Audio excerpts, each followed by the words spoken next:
ಇತ್ತೀಚಿನ ಸಂಚಿಕೆಗಳನ್ನು ಜಾಹೀರಾತಿನ ಕಿರಿಕಿರಿ ಇಲ್ಲದೆ ನೋಡಿ.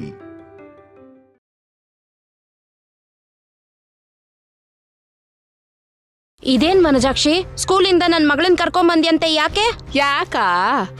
ನಿಮ್ ಕಷ್ಟ ಕಡಿಮೆ ಮಾಡೋಣ ಅಂತ. ನಮ್ ಕಷ್ಟ ಯಾಕೆ ಕಡಿಮೆ ಮಾಡ್ಬೇಕು? ಏನಿದ್ಯಾ ಪಾಪ, ದಿನ ನಿಮ್ ಪಾಪುನ ಸ್ಕೂಲಿಗೆ ಬಿಡೋದಕ್ಕೆ, ಸ್ಕೂಲಿಂದ ಕರ್ಕೊಂಡ್ ಬರೋದಕ್ಕೆ ಅಷ್ಟು ದೂರದಿಂದ ಕಷ್ಟಪಟ್ಟು ಬರ್ತಿರಲ್ಲ.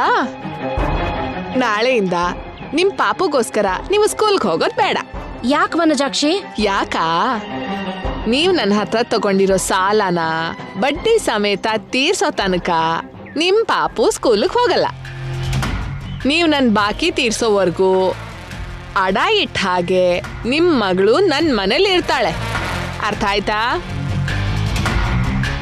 ನಿಮ್ ಮಗಳು ನನ್ ಮನೇಲಿ ಇರ್ತಾಳೆ ಅಂದ್ರೆ 3 ಹೊತ್ತು ಅವಳಿಗೆ ತಿಂಡಿ ಊಟ ಕೊಟ್ಟು ಸಾಕ್ತೀನಿ ಅನ್ಕೋಬೇಡಿ. ಬೆಳಿಗ್ಗೆನೆ ನೀವೇ ನಿಮ್ ಮನೆಯಿಂದ ಇವಳಿಗೆ ಟಿಫಿನ್ ತಗೊಂಡ್ ಬರ್ಬೇಕು. ಅವಳ ಜೊತೆಗೆ ನಮಗ್ ಕೂಡ ತಗೊಂಡ್ ಬರ್ಬೇಕು. ಮಧ್ಯಾಹ್ನ ರಾತ್ರಿ ಇವಳಿಗೆ ಊಟ ತಗೊಂಡ್ ಬನ್ನಿ. ಅದ್ರ ಜೊತೆಗೆ ನಮಗ್ ಕೂಡ ಊಟ ತರಬೇಕು. 3 ಹೊತ್ತು ಸಮಯಕ್ಕೆ ಸರಿಯಾಗಿ ತಿಂದು ಖಾಲಿ ಕೂತಿದ್ರೆ ನಿಮ್ ಮಗಳಿಗೆ ಕರ್ಗಲ್ವಲ್ಲ. ಅದಕ್ಕೆ ಬೆಳಿಗ್ಗೆಯಿಂದ ಸಂಜೆವರೆಗೂ ಇವಳ ಹತ್ರ ಏನಾದ್ರೂ ಒಂದ್ ಕೆಲ್ಸ ಮಾಡಿಸ್ತಾ ಇರ್ತೀನಿ. ನೀವೇನ್ ಭಯ ಪಡ್ಬೇಡಿ. ಹೀಗೆ ನೀವ್ ನನ್ ಸಾಲ ತೀರ್ಸೋವರೆಗೂ ನಿಮ್ ಮಗಳು ಅಡ ಇಟ್ಟ ಹಾಗೆ ನಮ್ ಮನೇಲೆ ಇರ್ತಾಳೆ ಅಂತ ಅರ್ಥ. ಇದು ತುಂಬಾ ಅನ್ಯಾಯ ಮನಜಾಕ್ಷಿ. ಅನ್ಯಾಯ ಮಾತ್ರ ಅಲ್ಲ, ಸಾಲ ತೀರ್ಸಿಲ್ಲ ಅಂತ ಮಕ್ಕಳನ್ನ ಅಡ ಇಟ್ಕೊಳ್ಳೋದು ತುಂಬಾ ದೊಡ್ಡ ತಪ್ಪು. ಹೌದಾ? ಮತ್ತೆ ನನ್ ಸಾಲ ತೀರಿಸದೇ ಇರೋದು ಅನ್ಯಾಯ ಅಲ್ವಾ? ಕನಿಷ್ಠ ಬಡ್ಡಿ ಕೂಡ ಕಟ್ಟದೇ ಇದ್ರೆ ಅದು ತಪ್ಪಲ್ವಾ? ಈ ತಿಂಗಳು ಸಾಲ ತೀರಿಸ್ತೀನಿ ಅಂತ ಹೋದ್ ತಿಂಗಳೇ ಹೇಳಿದ್ದೀರಾ. ಆ ಸಾಲ ತೀರ್ಸೋದಿರ್ಲಿ, ಕನಿಷ್ಠ ಈ ತಿಂಗಳು ಬಡ್ಡಿ ಕೂಡ ಕಟ್ಲಿಲ್ಲ ಅಂದ್ರೆ ಬರ್ಬೇಕಾದ ದುಡ್ಡು ಕೈಗೆ ಬರ್ದೆ ನಿನ್ ಸಾಲ ತೀರ್ಸಕ್ ಆಗ್ಲಿಲ್ಲ. ದಯವಿಟ್ಟು ನಮ್ ಪರಿಸ್ಥಿತಿ ಅರ್ಥ ಮಾಡ್ಕೋ ಮನಜಾಕ್ಷಿ. ದಯವಿಟ್ಟು ನೀವೇ ನನ್ನ ಪರಿಸ್ಥಿತಿನ ಅರ್ಥ ಮಾಡ್ಕೊಳ್ಳಿ. ನಿಮ್ ತರಾನೇ ಎಲ್ಲರೂ ಹೀಗೆ ಸಾಲನ ಬಡ್ಡಿನ ಯಾಮರಿಸಿದ್ರೆ ನಾನು ನನ್ನ ಮಕ್ಕಳು ಹೇಗ್ ಬದುಕೋದು ಹೇಳಿ? ನನ್ ಗಂಡಂಗೆ ನಿನ್ ಗಂಡನ್ ಹಾಕಿ ಕೆಲ್ಸ ಏನಿಲ್ವಲ್ಲ, ತಿಂಗಳು ಕಳಿಯೋದ್ರಲ್ಲಿ ಸಂಬಳ ಬರೋದಕ್ಕೆ. ನಿಮ್ಮಂಥವ್ರು ದಯೆ ತೋರಿಸಿ ಬಡ್ಡಿ ಕೊಟ್ರೇನೆ ಅಲ್ವಾ ನಮ್ಮಂಥವ್ರು ಬದುಕೋದು ಅಂತ ಅಂತೀನಿ ಅನ್ಕೊಂಡ್ಯಾ? ಹೇಳಲ್ಲ. ನಮ್ಮಂಥವ್ರು ಸಾಲ ಕೊಡೋದಕ್ಕೆ ನಿಮ್ಮಂಥವ್ರು ಬದುಕಿರೋದು. ಸಮಯಕ್ಕೆ ಸರಿಯಾಗಿ ಬಡ್ಡಿ ಕಟ್ಟದೇ ಇದ್ರೆ, ಹೇಳಿದ ಸಮಯಕ್ಕೆ ಸಾಲ ತೀರಿಸದೇ ಇದ್ರೆ ನಿಮ್ಮಂಥವ್ರು ಬದುಕಕ್ಕೆ ಆಗಲ್ಲ. ಅದನ್ನ ನೆನ್ಪಿಟ್ಕೋ. ನಿಜಾನೇ ಮನಜಾಕ್ಷಿ, ನಿಮ್ಮಂಥವ್ರಿಂದಲೇ ನಮ್ಮಂಥವ್ರು ಬದುಕ್ತಿರೋದು. ನೀನು ಸಮಯಕ್ಕೆ ಸರಿಯಾಗಿ ಸಾಲ ಕೊಟ್ಟಿದ್ದಕ್ಕೆ ಅಲ್ವಾ ನಮ್ಮ ಮನೆಯವರಿಗೆ ಆಪರೇಷನ್ ಮಾಡ್ಸೋಕಾಯ್ತು. ಅದು ನೆನ್ಪಿದ್ಮೇಲೆ ತಿಂಗಳು ಬಡ್ಡಿ ಕೊಡ್ಬೇಕಾದ ವಿಷಯ ನೆನ್ಪಿಲ್ವಾ? ಹೇಳದ್ನಲ್ಲ ವನಜಾಕ್ಷಿ, ಸಮಯಕ್ಕೆ ದುಡ್ಡು ಬರ್ಲಿಲ್ಲ ಅಂತ. 4 ದಿನದಲ್ಲಿ ಆ ದುಡ್ಡು ಖಂಡಿತ ಬರುತ್ತೆ. ಆ ದುಡ್ಡು ಬರ್ತಿದ್ದ ಹಾಗೆ ನಿಮ್ ಸಾಲನ ಖಂಡಿತ ತೀರಿಸ್ತೀನಿ. ಗ್ಯಾರಂಟಿ ಏನು? ನಿಮಗ್ ದುಡ್ಡು ಬರುತ್ತೆ ಅನ್ನೋ ಗ್ಯಾರಂಟಿ ಏನು? ಬಂದ್ರು ಆ ದುಡ್ಡಿಂದ ನನ್ ಸಾಲ ತೀರಿಸ್ತೀರಾ ಅನ್ನೋ ಗ್ಯಾರಂಟಿ ಏನು? ಅದಕ್ಕೆ ನಿಮ್ ಮಗಳನ್ನ ನನ್ನ ಹತ್ರನೇ ಇಟ್ಕೊಂಡಿರ್ತೀನಿ. ಚಿಕ್ಕ ಮಗು, ಅವಳನ್ನ ಮತ್ತೆ ನೀನ್ ದೊಡ್ಡವಳಲ್ವಾ? ನಿನ್ ಕುತ್ತಿಗೆಲಿರೋ ತಾಳಿನ ಅಡ ಇಡು. ತಾಳಿ ಅಡ ಇಡು ಅಂದೆ ಅಂತ ಪಕ್ಕದಲ್ಲೇ ಗಂಡ ಇರುವಾಗ್ಲೇ ತೆಗೆದು ನನ್ ಕೈ ಕೊಡೋದ್ ಬೇಡ. ಒಳಗಡೆ ಹೋಗಿ ಅರ್ಶನದ ದಾರ ಕಟ್ಕೊಂಡು ಆ ತಾಳಿನ ನನ್ ಕೈಗೆ ತಂದ್ಕೊಡು. ಅಲ್ಲಿವರೆಗೂ ಏನ್ ಮಾಡೋದು? ಆ ತಾಳಿನ ತೆಗೆದುಕೊಡು. ಇರು, ಹೋಗಿ ಅರ್ಶನದ ದಾರ ತರ್ತೀನಿ. ಅದನ್ನ ಕಟ್ಕೊಂಡು ಆ ತಾಳಿನ ನನ್ ಕೈಗೆ ಕೊಡ್ಬಹುದು.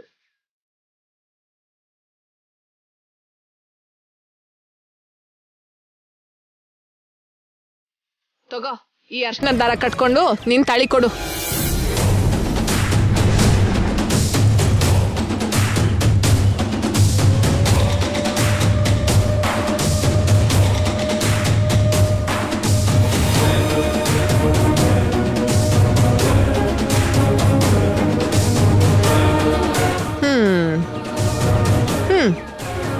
ಈಗ ನಿನ್ ಮಗಳನ್ನ ಕರ್ಕೊಂಡೋಗು. ಸರಿ ಬಾ ಅಮ್ಮ. ಬಾ ಅಮ್ಮ ಬಾ.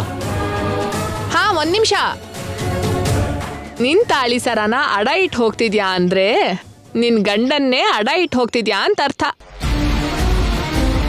ಮಗಳನ್ನ ಕರ್ಕೊಂಡು ಹೋಗೋದಕ್ಕೆ ಗಂಡನ್ನ ಅಡ ಇಡ್ತಾ ಇದ್ಯಾ. 4 ದಿನ ಅಷ್ಟರಲ್ಲಿ ದುಡ್ಡು ಕೊಟ್ಟು ಗಂಡನ್ನ ಕರ್ಕೊಂಡು ಹೋಗು. ಇಲ್ದಿದ್ರೆ ಗಂಡ ಇಲ್ದಿರೋ ಹೆಂಡತಿ ಆಗ್ತೀಯ. ಸರಿ ವನಜಾಕ್ಷಿ, 4 ದಿನದಲ್ಲಿ ದುಡ್ಡು ತಂದು ಕೊಟ್ಬಿಡ್ತೀನಿ. ಇನ್ ಹೋಗು.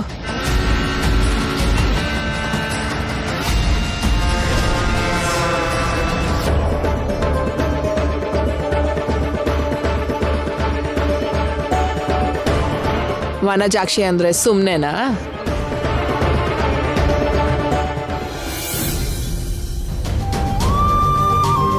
ವೈದೇಹಿ, ಮಮ್ಮಿ ಡ್ಯಾಡಿ ಆರೋಗ್ಯ ಹೀಗಿದ್ದಾಗಲೇ ನಾನು ದೂರ ಹೋಗಬೇಕಾಗಿದೆ. ಫ್ಯಾಕ್ಟ್ರಿ ವ್ಯವಹಾರ ಅಲ್ವಾ, ಹೋಗಲೇಬೇಕು. ಏನು ಮಾಡೋದು? ನೀನೇ ಹುಷಾರಾಗಿ ಅವರನ್ನು ನೋಡಬೇಕು. ಆಯ್ತು ರೀ. ಮಕ್ಕಳು ಹುಷಾರು. ಸರಿ. ಭಾವ, ನಿಮ್ ಟಿಕೆಟ್ ಕನ್ಫರ್ಮ್ ಆಗಿದೆ. ನಿಮಗೆ ಫಾರ್ವರ್ಡ್ ಮಾಡಿದ್ದೀನಿ. ಓಕೆ, ಥ್ಯಾಂಕ್ ಯು ಐಶ್ವರ್ಯ. ಕಂದ ಅಶೋಕ್, ನೀನ್ ಕಲ್ಕತ್ತಾಗ ಹೋಗ್ತಿದ್ರೆ ಸ್ವಲ್ಪ ಟೆನ್ಷನ್ ಆಗ್ತಿದೆ ನನಗೆ. ಲಾಸ್ಟ್ ಟೈಮ್ ನೀನು ಅಖಿಲ್ ಅಲ್ಲಿಗೆ ಹೋದಾಗ ಅಲ್ಲಿ ಗಲಾಟೆ ಆಗಿತ್ತಲ್ವಾ? ಈ ಸಲ ಅಂಥದ್ದೇನೂ ಆಗದೆ ಇರೋ ಹಾಗೆ ನೀನು ಹುಷಾರಾಗಿರ್ಬೇಕಪ್ಪ. ಸರಿ ಮಮ್ಮಿ, ನೀನೇನು ಟೆನ್ಷನ್ ಮಾಡ್ಕೋಬೇಡ. ಅಲ್ಲಿ ಪ್ರಾಬ್ಲಮ್ ಎಲ್ಲ ಪೂರ್ತಿ ಸಾಲ್ವ್ ಮಾಡಿಕೊಂಡು ನಾಳೆ ಈವ್ನಿಂಗ್ ಎಲ್ಲ ಮನೆಗೆ ಬರ್ತೀನಿ. ಏನ್ ಬರೋದು? ಅಷ್ಟು ಈಸಿಯಾಗಿ ನಿಮ್ಮನ್ನ ಬರಕ್ ಬಿಡ್ತೀನ ನಾನು? ಡ್ಯಾಡಿ ಬ್ಲೆಸ್ಸಿಂಗ್ಸ್ ತಗೊಂಡು ಹೊರಡ್ತೀನಿ ಮಮ್ಮಿ. ಕಂದ, ಏನ್ ಮಮ್ಮಿ? ಅಲ್ಲಿ ಫ್ಯಾಕ್ಟ್ರಿಲಾಗಿರೋ ಗಲಾಟೆ ಬಗ್ಗೆ ನಿಮ್ಮಪ್ಪನ್ಗೇನು ಹೇಳಿಲ್ಲ ಕಣೋ. ನೀನ್ ಕೂಡ ಏನು ಮಾತಾಡ್ಬೇಡ. ಬೇರೆ ಯಾವುದೋ ಕೆಲ್ಸದ ಮೇಲೆ ಹೋಗ್ತಿದ್ದೀನಿ ಅಂತ ಹೇಳು. Okay mummy.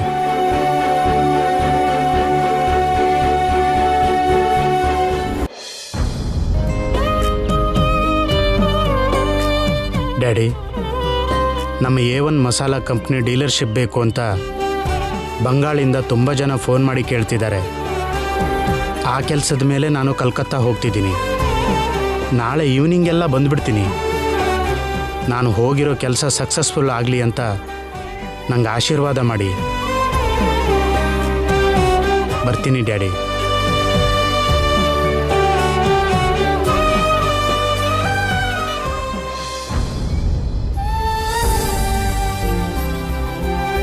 ಬರ್ತೀನಿ ಮಮ್ಮಿ. ಕ್ಷೇಮವಾಗಿ ಹೋಗಿ ಲಾಭದ ಜೊತೆ ವಾಪಸ್ ಬಾ. ಈ ಮನೆ ಲಾಭ ನನಗ್ ಮಾತ್ರ ಲಾಭ, ನಿಮಗೆಲ್ಲರಿಗೂ ನಷ್ಟ. ಹೋಗಿ ಬರ್ತೀನಿ ಐಶ್ವರ್ಯ. ಆಲ್ ದಿ ಬೆಸ್ಟ್ ಭಾವ. ಬರ್ತೀನಿ ವೈದೇಹಿ. ಹುಷಾರು.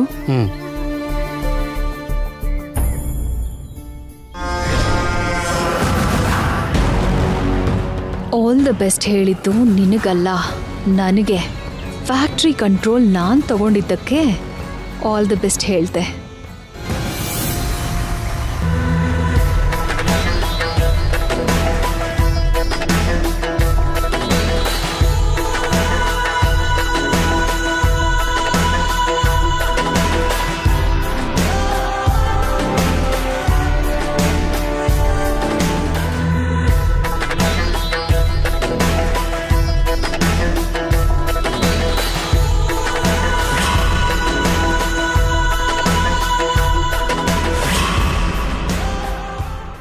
ಅಶೋಕ್ ಅವರೇ,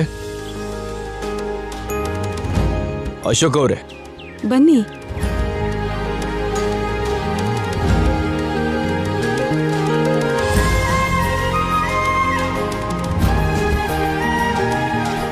ನಮಸ್ಕಾರ. ನಮಸ್ಕಾರ.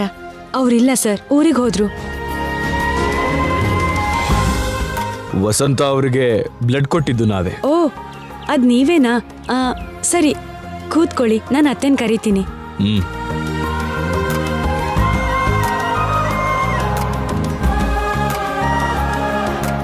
ಅತ್ತೆ, ಅತ್ತೆ.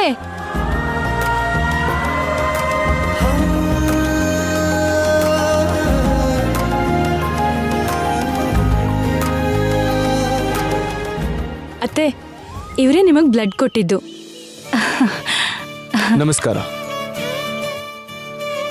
ನಮಸ್ಕಾರ ನಮ್ಮ. ಚೆನ್ನಾಗಿದ್ದೀರಾ? ನಿಮ್ ದಯೆಯಿಂದ ಚೆನ್ನಾಗಿದ್ದೇನೆ. ಅದೇನಮ್ಮ ಹಾಗಂತೀರಿ? ನಿಜಾನೇ ಅಲ್ವೇನಪ್ಪ, ನೀವು ಬ್ಲಡ್ ಕೊಟ್ಟಿದ್ರಿಂದ ತಾನೇ ನಾನಿವತ್ತು ಹೀಗಿದ್ದೀನಿ. ಕೂತ್ಕೊಳ್ಳಿ ಇಬ್ರು. ಪರವಾಗಿಲ್ಲ. ವೈದೇಹಿ, ನೀನ್ ಹೋಗಿ ನೀರ್ ತಗೊಂಡ್ ಬಾಮ್ಮ. ಸರಿ ಅತ್ತೆ. ನಿನ್ ಹೆಸರೇನಪ್ಪ? ನನ್ನ ಹೆಸರು ಪ್ರೀತಮ್ ಸಿಂಗ್ ಅಮ್ಮ. ನನ್ನ ಹೆಸರು ಫಾತಿಮಾ. ಅದೇನೋ ನೀವು ಸಿಂಗ್, ಇವರು ಮುಸ್ಲಿಮ್ಸ್, ಮತ್ತೆ ಮದ್ವೆ? ನಮ್ದು ಲವ್ ಮ್ಯಾರೇಜ್. ಓ, ಲವ್ ಮ್ಯಾರೇಜಾ? ಓಕೆ. ಮೇಡಮ್, 1 ನಿಮಿಷ.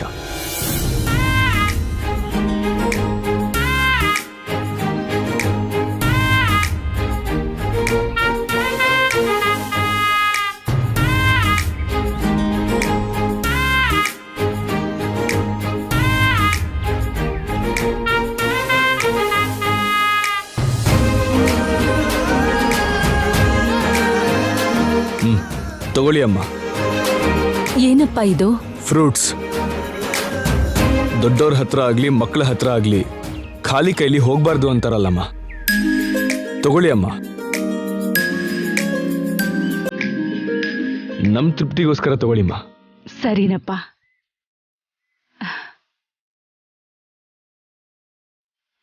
ತಗೊಳ್ಳಿ. Thank you. ಪರವಾಗಿಲ್ಲ, ನಂಗೆ ಬೇಡ. ಕೂತ್ಕೊಳ್ಳಿ.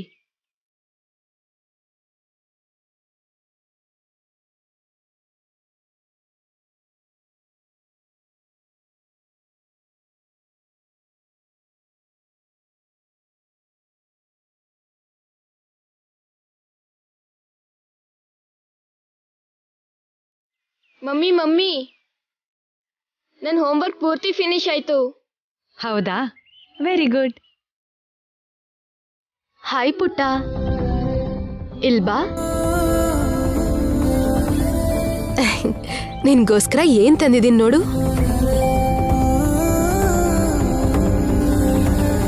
ತಗೋ. ಬೇಡ ಆಂಟಿ. ಪರವಾಗಿಲ್ಲ, ತಗೋ. Thank you. ಹೌದು, ಚಾಕ್ಲೇಟ್ಸ್ ತಂದಿದ್ದೀರಲ್ಲ, ನಮ್ಮನೇಲಿ ಮಕ್ಕಳಿದ್ದಾರೆ ಅಂತ ನಿಮ್ಗೆ ಗೊತ್ತು?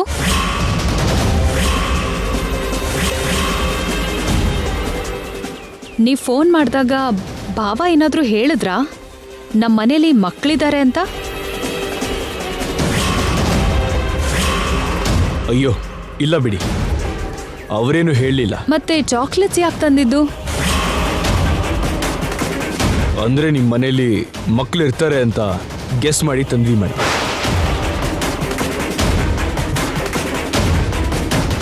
ಹಾಸ್ಪಿಟ್ಲಲ್ಲಿ ವಸಂತ ಅಮ್ಮನ್ ನೋಡಿದಾಗ ಅವ್ರ ವಯಸ್ಸಿಗೆ ಮೊಮ್ಮಗನೋ ಮೊಮ್ಮಗಳು ಇರ್ಬೋದು ಅಂತ ತಗೊಂಡ್ ಬಂದ್ವಿ. ಹೌದಲ್ವಾ? ನೀವು ಮಾತಾಡ್ತೀರಿ, ನಾನು ಈಗಲೇ ಬರ್ತೀನಿ.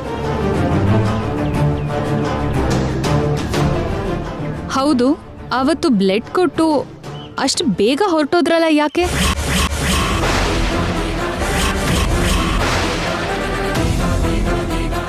ಹೌದಮ್ಮ, ಸ್ವಲ್ಪ ಅರ್ಜೆಂಟ್ ಕೆಲಸ ಆಯ್ತು, ಹೊರಟೋದ್ವಿ. ಆಕ್ಚುಲಿ ನಾನವತ್ತು ನಿಮ್ಮನ್ನ ನೋಡೋಣ ಅಂತ ಬಂದೆ, ಆದ್ರೆ ನೀವು ಮಿಸ್ ಆದ್ರಿ.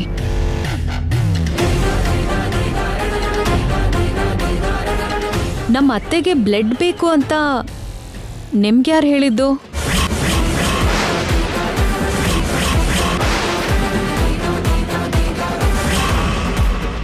ನಾವು ರೆಗ್ಯುಲರ್ ಆಗಿ ಹಾಸ್ಪಿಟಲ್ ಅಲ್ಲಿ ಬ್ಲಡ್ ಡೊನೇಟ್ ಮಾಡ್ತಿರ್ತೀವಿ. ಆ ಕಡೆ ಬಂದಾಗ ನರ್ಸ್ ನಿಮ್ ಅತ್ತೆ ಬಗ್ಗೆ ಮಾತಾಡ್ತಿದ್ದಾಗ ಗೊತ್ತಾಯ್ತು. ನೀವೇನಾದ್ರೂ ನನಗೆ ಬ್ಲಡ್ ಕೊಡದೇ ಇದ್ದಿದ್ರೆ ನನ್ನ ಪ್ರಾಣ ಖಂಡಿತ ಉಳಿತಿರ್ಲಿಲ್ಲಪ್ಪ.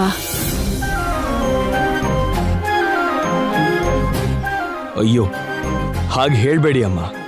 ನಿಮ್ಮಂತ ಒಳ್ಳೆಯವ್ರನ್ನ ದೇವರು ಯಾವಾಗ್ಲೂ ಚೆನ್ನಾಗಿ ಕಾಪಾಡ್ತಾನೆ. ತಗೊಳ್ಳಿ. Thank you madam. ಅಯ್ಯೋ ಪರವಾಗಿಲ್ಲ ಅಕ್ಕ. ನಿನ್ನೆ ನಿಮ್ಮ ಜೊತೆ ಫೋನಲ್ಲಿ ಮಾತಾಡ್ತಿದ್ರೆ ನನಗೆ ನನ್ನ ಮಕ್ಕಳ ಹತ್ರನೇ ಮಾತಾಡ್ತಿದ್ದೀನಿ ಅನ್ನಿಸ್ತಿತ್ತು. ನನಗೂ ಕೂಡ ನಮ್ಮ ಮನೆಯವ್ರ ಹತ್ರ ಮಾತಾಡ್ದ ಹಾಗೆ ಅನ್ನಿಸ್ತು.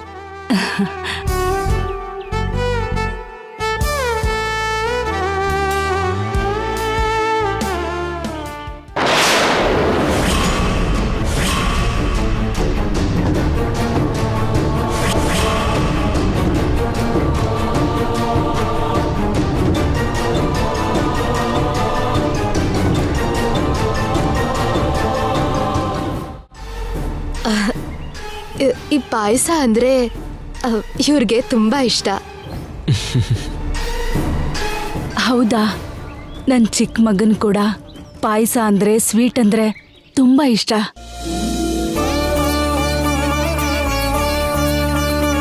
ಹಾಗಾದ್ರೆ ನಿಮ್ ಚಿಕ್ಕ ಮಗಂಗೋಸ್ಕರನೇ ಈ ಸ್ವೀಟ್ ಮಾಡಿದ್ದ?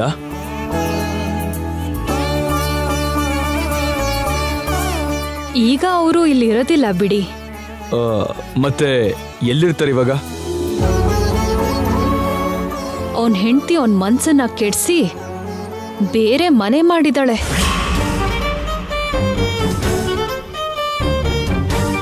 ಐಶ್ವರ್ಯ, ಆ ವಿಷಯ ಎಲ್ಲ ಈಗ ಯಾಕೆ?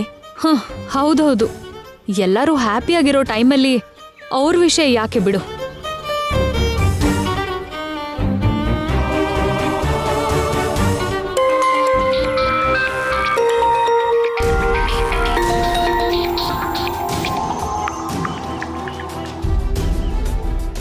ಅತ್ತೆ, ನರ್ಸ್ ಫೋನ್ ಮಾಡಿದ್ದಾರೆ. ಹಲೋ, ಹೇಳಮ್ಮ. ಹೌದಾ? ಟ್ಯಾಬ್ಲೆಟ್ಸಾ? ಸರಿನಮ್ಮ, ಪರವಾಗಿಲ್ಲ. ಹೋಗಿ ತಗೊಂಡ್ ಬಾ, ಇಡ್ತೀನಿ. ಟ್ಯಾಬ್ಲೆಟ್ಸ್ ಅಂತ ಇದ್ದೀರಾ?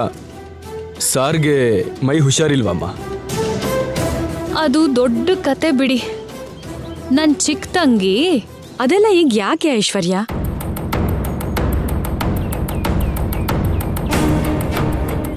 ನಮ್ಮ ಮಾವ ದೇವಸ್ಥಾನಕ್ಕೆ ಹೋದಾಗ ಬಿದ್ದು ಹೋದ್ರು, ಅದಕ್ಕೆ ಬೆಡ್ ರಿಡನ್ ಆಗಿದ್ದಾರೆ.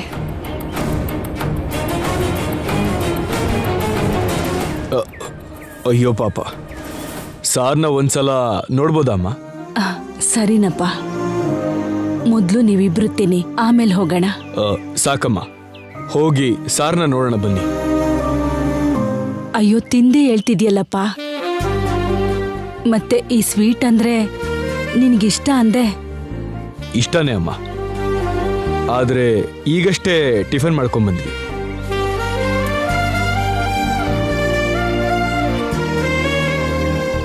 ಒಂದ್ಸಲ ಸಾರ್ನ ನೋಡೋಣ.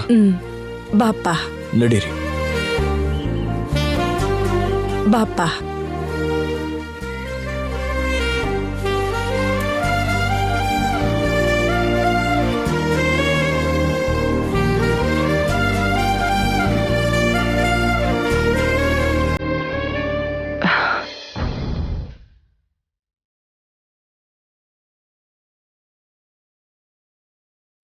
ಏನ್ರಿ, ನನಗೆ ರಕ್ತದಾನ ಮಾಡಿದ್ದು ಇವರೇ. ಇವರು ರಕ್ತದಾನ ಮಾಡಿದ್ರಿಂದಲೇ ನಾನಿವತ್ತು ಜೀವಂತವಾಗಿದ್ದೀನಿ. ಸಮಯಕ್ಕೆ ಇವ್ರು ಬಂದು ರಕ್ತದಾನ ಮಾಡದೇ ಇದ್ದಿದ್ರೆ. ಪ್ಲೀಸ್ ಅಮ್ಮ, ರಕ್ತದಾನ ರಕ್ತದಾನ ಅಂತ ಮತ್ತೆ ಮತ್ತೆ ಹೇಳ್ತಿರ್ಬಿಡಿ. ನಾವು ಮಾಡಿದ್ದು ದಾನ ಅನ್ನೋ ಧರ್ಮನೂ ಅಲ್ಲ, ನಮ್ಮ ಕರ್ತವ್ಯ ನಾವು ಪೂರ್ತಿ ಮಾಡಿದ್ವಿ ಅಷ್ಟೇ. ಕರ್ತವ್ಯನಾ? ನಮ್ಮತ್ತೆಗೆ ರಕ್ತ ಕೊಡೋದು ನಿಮ್ ಕರ್ತವ್ಯ ಹೇಗಾಗುತ್ತೆ?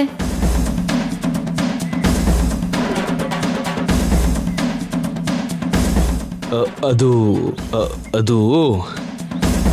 ಕರ್ತವ್ಯ ಅಂದ್ರೆ ಅದೇನಂದ್ರೆ, ಕಣ್ಮುಂದೆ ಒಬ್ರು ನೋವಲ್ಲಿದ್ದಾಗ ಅವ್ರಿಗೆ ಸಹಾಯ ಮಾಡೋದು ಪ್ರತಿ ಮನುಷ್ಯನ್ ಕರ್ತವ್ಯನೇ ಅಲ್ವಾ?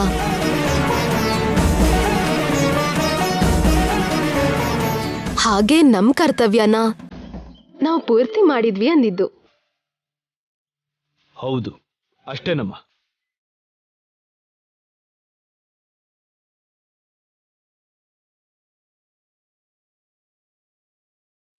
ಮಾವ ಏನು ಇವ್ರ ಕಡೆ ಹಾಗೆ ನೋಡ್ತಿದಾರಲ್ಲ.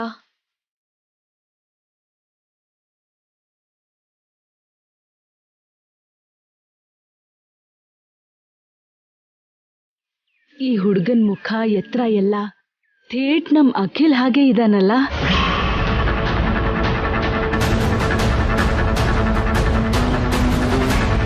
ಈ ಹುಡುಗನ್ನ ನೋಡ್ತಿದ್ದ ಹಾಗೆ ನಿಮ್ ಮಾವನ್ಗೆ ಮಗ ನೆನ್ಪಾಗಿರ್ಬೇಕು. ನನ್ನೂ ಕೂಡ ನಿಮ್ಮ ಮಗನೇ ಅಂದ್ಕೊಳ್ಳಿ ಸರ್.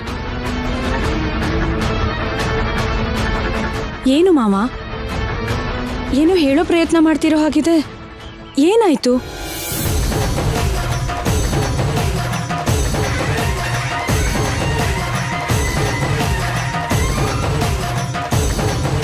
ಏನ್ ಹೇಳ್ರಿ? ಏನ್ ಹೇಳ್ಬೇಕು ಅಂತ ಅನ್ಕೋತಿದ್ದೀರಾ? ಹೇಳಿ ಸರ್, ನೀವು ಏನು ಹೇಳ್ಬೇಕು ಅಂತಿದ್ದೀರೋ ಹೇಳಿ. ಏನಿವರು ಇಷ್ಟು ಎಕ್ಸೈಟ್ ಆಗಿದ್ದಾರೆ? ನರ್ಸ್ ಟ್ಯಾಬ್ಲೆಟ್ಸ್ ಇಂಜೆಕ್ಷನ್ ಕೊಟ್ಟಿದ್ದಕ್ಕೆ ಎಲ್ಲ ನೆನಪಾಗಿದ್ಯಾ ಏನು?